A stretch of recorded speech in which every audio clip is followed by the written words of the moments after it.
My boyfriend told me that his best friend is the most important person in his life and he won't marry because of him. I think he is definitely in love with him. My boyfriend Andrew and I have been dating for 2 years. One of the main problems I have with him is that he's attached, to an obsessive degree if I'm being honest, to his best friend Eddie. I'd even describe their friendship as Eddie being completely dependent on Andrew like a needy child would be. This is a problem because Eddie and I don't get along. He's always been hostile to me since the day we met for no reason, and I'm not the type of person who takes poop from anyone, so of course, I am equally hostile back. I'm also certain that Eddie is in love with Andrew. He can never keep a relationship for long, but anyone he dates is a carbon copy of Andrew regarding looks. He's also constantly touching Andrew whenever they're together, often kicking me off from my seat next to him so he can sit there. It's rude to be so blatant about your feelings for a taken man, but I guess Andrew is willfully oblivious. Anyway, after a hard few weeks of work, I finally got a break and wanted to veg at home. But no, Andrew wanted to take me out, to the beach specifically, in order to celebrate. I hate the beach yet he still took me. So already, I was a bit pissed, but then it got worse when he told me that he had to keep his phone on because Eddie was meeting up with some guy he met online,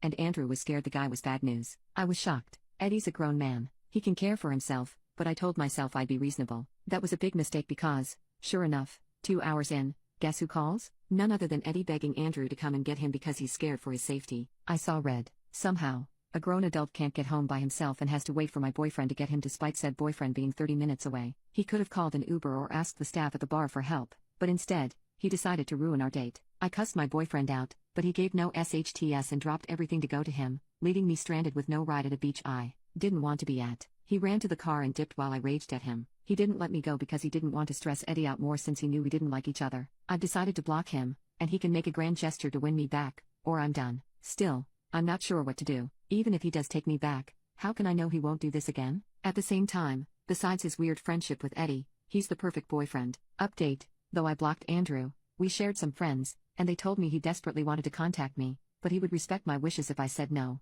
I decided I would hear him out. I reasoned, he's done wrong, but if he sets boundaries with Eddie and reaffirms his commitment to the relationship, we can work through it. If not, we are done. I felt it would be childish to ghost him without having an adult discussion about our relationship. We met up, and he looked nervous when he's normally self-assured, so this immediately ticked me off as if something was wrong. I started by telling him that I was unhappy. He constantly chose Eddie over me and didn't care about my feelings. Admittedly, I haven't been the best communicator myself. Instead, I have reverted to anger, so I apologize. He swore he didn't know that I don't like the beach, and if he had known, he wouldn't have suggested we go, so there's that. I said we could still make this work if we both were willing to put in the effort, and he asked Eddie what's appropriate for a friendship. Well, that isn't going to happen. He told me he was so sorry that he had led me on for 2 years but couldn't, in good conscience, stay in a relationship with me any longer when Eddie still needed him. Despite the writing being on the wall, I wanted to confirm whether he was in love with Eddie. The answer is complicated. For context, Andrew is an extremely helpful guy who is willing to give you the shirt off his back if you need it. This is especially apparent with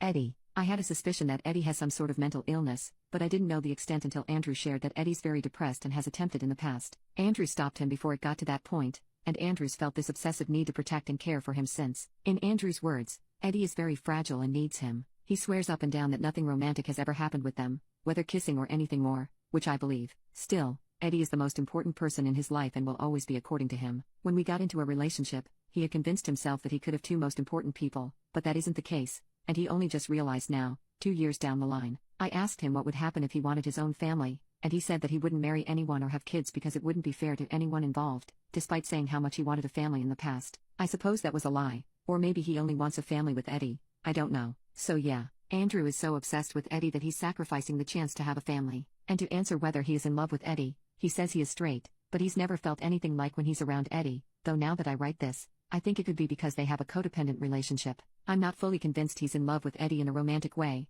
but rather, he loves Eddie so much that he will do anything for him. Then again, I might be wrong. This is super unhealthy to me, but it's not my problem anymore. He told me he was sorry and hated that he did this to me. He seemed genuinely torn up about it, too, but that's not changing the fact that 2 years of my life were wasted. I'm a 32-year-old woman who dreams of having a huge family, yet I don't have a partner, and I'm in no shape to get one anytime soon. Sure, I'm still relatively young, but time is ticking. He promised he'd set me up with someone as if that would make up for this. I doubt he'll do it anyway since all he cares about is Eddie, or at least that's what it looks like.